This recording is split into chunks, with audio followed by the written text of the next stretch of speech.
વાવથરા જિલ્લાના મુખ્ય મથક થરાદના 4 સર્કલ પર આજે ગૌ સર્કલ ખાતે કળશ સ્થાપન મુહૂર્ત ભક્તિભાવ સાથે યોજાયું। આ પાવન પ્રસંગે વાવથરા જિલ્લા કલેક્ટર જે.એસ. પ્રજાપતિ તથા સંતો મહંતો અને ગૌભક્તોના વરદ હસ્તે વિધિવત કળશ સ્થાપન કરવામાં આવ્યું। કાર્યક્રમમાં સંતો મહંતો ગૌભક્તો ઉપરાંત બહોળી સંખ્યામાં ધર્મપ્રેમી જનતા અને શહેરીજનો ઉપસ્થિત રહ્યા હતા। ભક્તિ, શ્રદ્ધા અને ગૌ સેવાના સંદેશ સાથે થરાદ શહેરમાં ધાર્મિક માહોલ છવાયો।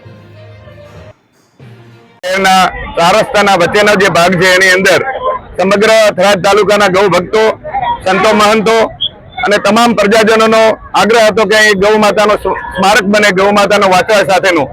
તો એક ટૂંકા ગાળાના આયોજનમાં આ લોકોએ પોતાનો વિસ્તાર મૂક્યો અને માનનીય અધ્યક્ષ વિધાનસભાના શંકરભાઈ ચૌધરી સાહેબે તાત્કાલિક 24 કલાકની અંદર મંજૂરી અપાવી અને આજે એનું કળશ સ્થાપન આપણે જિલ્લા કલેક્ટર સાહેબ શ્રીના અને સંતો મહંતોના હસ્તે આ સ્થાપન કરવામાં આવ્યું।